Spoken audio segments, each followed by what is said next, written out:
I think it's clear that Job is chiding back. He's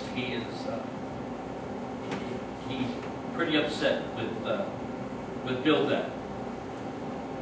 Now, those who really study, those in the academic world, and even in those among preacher circles and different ministries, everybody loves this book because of its attention that it gives to science and to the fact that God, the being the great creator. And so those whose mindsets are geared toward the stars and the seas, and those who really love to study the physical world, love this chapter because it's right down their alley, so to speak. So he continues his description of the greatness of God's power in some of the mysteries of God. And it seems to me that Job seems to have a pretty good handle on God's power and his might and his power and majesty and authority. And I have no idea if what his friends were thinking, even at this point, listening to Job just extol the glorious power and might of God Almighty. Chapter 27 is Job's final speech.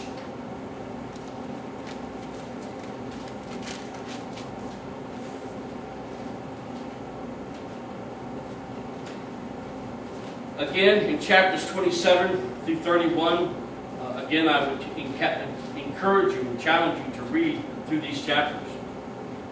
But again, we see Job just simply reaffirming his commitment to what is right. Job continues speaking, chapter 27. I vow by the living God, who has taken away my rights, by the Almighty, who has embittered my soul, as long as I live, while I have breath from God, listen to this, my lips will speak no evil, and my tongue will speak no lies. I will never concede that you are right. I will defend my integrity until I die. I will maintain my innocence without wavering. My conscience is clear for as long as I live. May my enemy be punished for his wickedness. My adversary, like those who do evil. For what hope do the godless have when God cuts them off and takes away their life? Will God listen to their cry when trouble comes upon them? Can they take delight in the Almighty? Can they call to God at any time? I will teach you about God's power. I will not conceal anything concerning the Almighty. But you have seen all this. Yet you say all these things, all these useless things to me. This is what the wicked will receive from God. This is their inheritance from the Almighty. They may have many children, but the children will die in war or starve to death. Those who survive will die of a plague, and not even their widows will mourn them.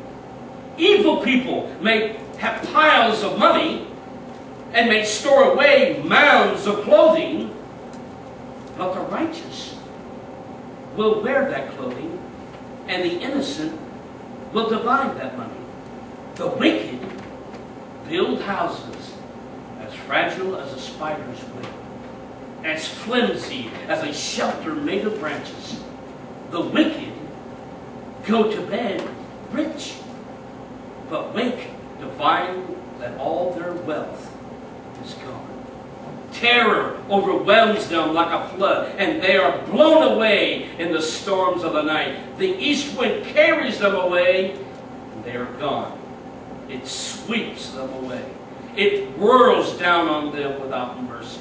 They struggle to flee from its power. But everyone jeers at them and mocks them.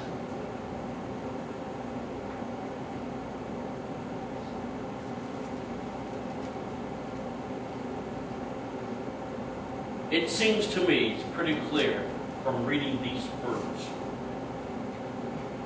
that Job was determined to do what's right. He was determined to live righteous. Are you? Are we that determined? Are we so determined and in love with this great God of the universe who created this magnificent world in which we live? Are we so in love with Him? Do we understand His nature? Do we understand His justice? Do we understand, even in spite of all the heartache, the pain, and the sorrow? Do we recognize the sovereignty of God? God's absolute right to rule over us. I think Job understood that. Even in spite of everything that he's had to endure. And then chapters 28, 29, again, the contrast between these friends, I think, comes out. And it's not so much the wisdom, because Job wants to know where have they picked up this information, but he's trying to direct them back into the wisdom of God. And I so appreciate that. So they view the past and present life, not Job does, not as sin, but then in chapters 31, when we get there eventually, Job's final protest of innocence. 28, Job speaks of wisdom and understanding. And 29, Job speaks of his former blessings, or as he looks back to his past life. And then chapter 30 again. Then again, Job speaks of his anguish again as he views his past life. Let's wrap this up this morning.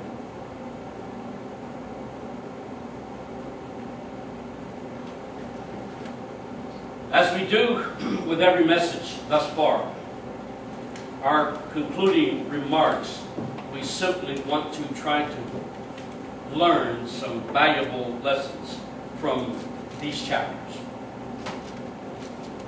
What I have appreciated about Job thus far is how during these cycles of speeches between Job and his friends, is how it's been very open. Very, very open air type of discussion.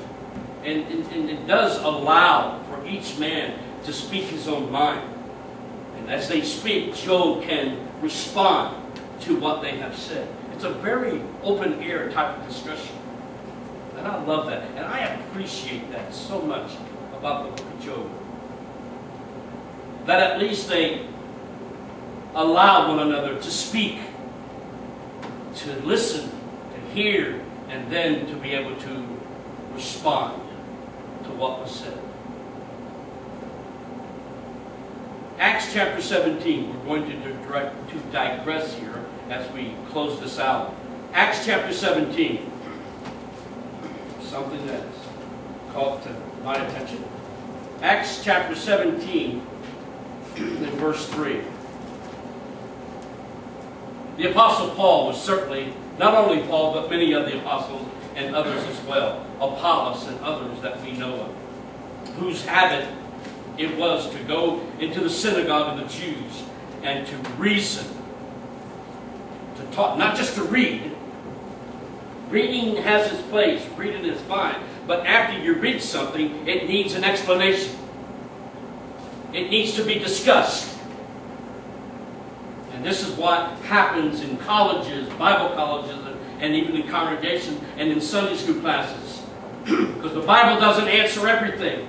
You have to think for yourself. You have to reason. That's what Isaiah said. Come now and let us reason together.